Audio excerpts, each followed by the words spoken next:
Hello everyone. A lot of folks, even in the STEM fields, find it very challenging to understand logarithmic scale.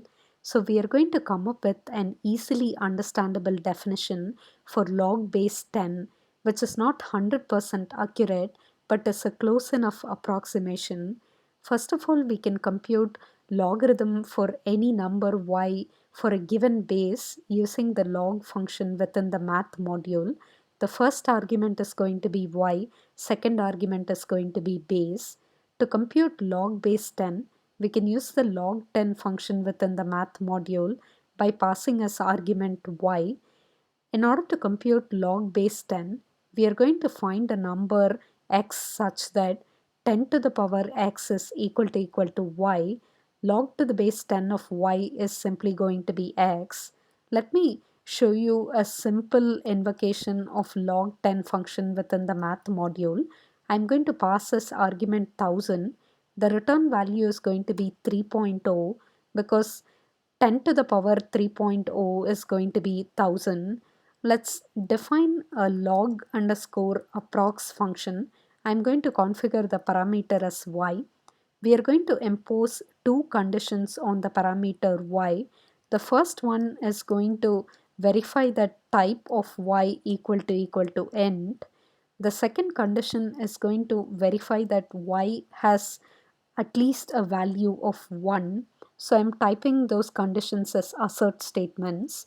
Provided both of these conditions are satisfied, our easily understandable definition for log base 10 of y is simply going to be number of digits within y. It is very easy for us to compute that in Python. We can convert y to str by typing str of y. Once we convert it into a string, we can use the len function to count the number of digits within that particular string, and that's going to give us the number of digits within y. Let me go ahead and return len of str of y.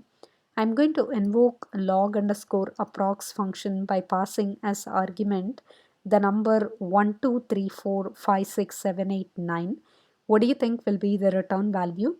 If you were thinking 9, you had the correct answer. Clearly, there are 9 digits in this number. Let's invoke log10 function by passing the same number as argument. Observe that we are getting 8.09, which is close enough to 9. Let me show you one more invocation of log underscore approx function. I'm going to use as argument the number 989898. The return value should be 6. Let's take this number and pass as argument to the log10 function inside the math module. Observe that we are getting the return value is 5.995, which is very close to 6. Let's look at the error margin here. I want to iterate over a million numbers to determine the error margin. So I'm going to write a for loop by saying for y in range built-in function call. I want to avoid using 0 as the start of my sequence. So I'm going to pass explicit start as 1. The end is going to be million and 1. I have typed 3 zeros so far, couple of more, and then I'll have to type another 1. As part of the for loop body, I'm going to invoke log underscore approx function by passing y as argument. Let's compare the return value from log underscore approx with the return value from log10 function within the math module. We are going to use the subtraction. Let's take absolute of the difference between the two return values. This is going to be error, so let me capture that into a variable called err. Outside my for loop, I'm going to define a variable called errors, which is going to store an empty list. Let me append error into errors list by typing errors.append of err. Outside the for loop, I'm going to simply compute max of errors. This particular cell is going to take some time to run because we are iterating over million numbers.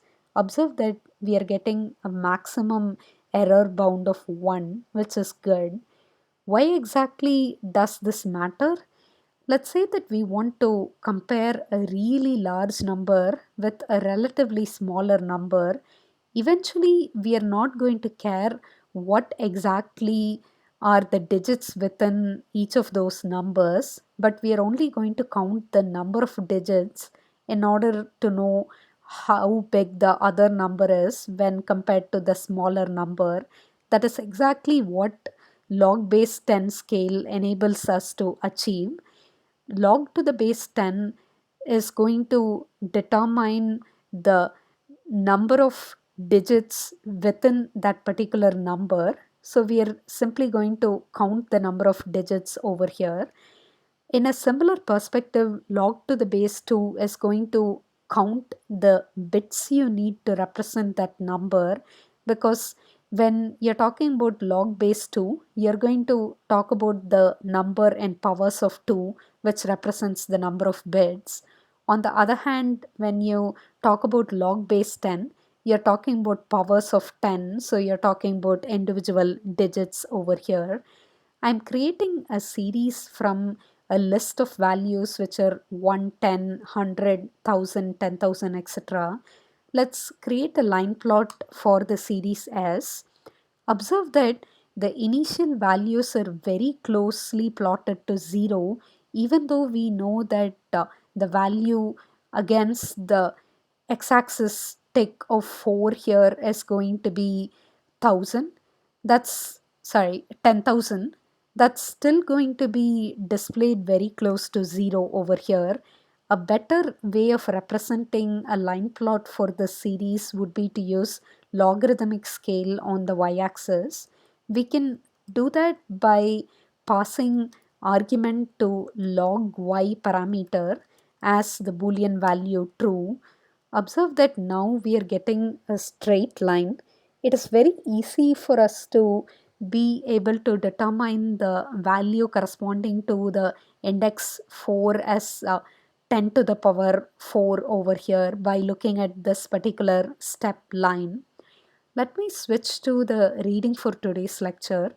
I'm going to briefly talk about the stock market line plot over here, where we plotted the wealth gain using SP500 dataset analysis. Recall that we had invested $1,000 in 1970 and we wanted to compute the wealth gain by sustaining the investment over such a long period. If you look at this particular wealth gain plot, it is very deceivingly showing that wealth gain between the years 1970 and 1990 is almost nothing, but that's not really representative of what is happening with this data set. What you need to do here is, instead of using the regular scale for the y-axis, you need to look at the logarithmic scale. Observe that if we plot the logarithmic scale, we are seeing nearly exponential growth, and we are almost seeing constant increase with the exception of a little few dips here and there. That's why you always need to use proper scaling of the y-axis. I'll wrap up this video here.